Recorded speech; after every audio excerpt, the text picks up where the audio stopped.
Алматы жастары тәуелсіздік ұрпақтары гранттары байқауы басталды.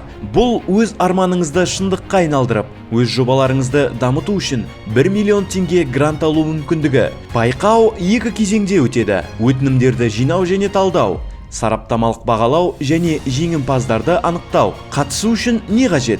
Өтінімді толтыру, жобаның сипаттамасын дайындау, шығындар сметасын есептеу, жеке куәліктің көшірмесін ұсыну, креативті бейне презентация немесе жарқын презентация жасау. Қандай идеяларға гранттар бөлінеді?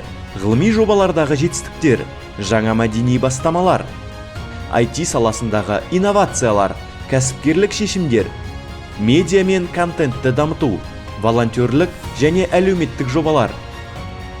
Өтінімдерді қабылдау мерзімі 1 мамырдан 1 тамызға дейін.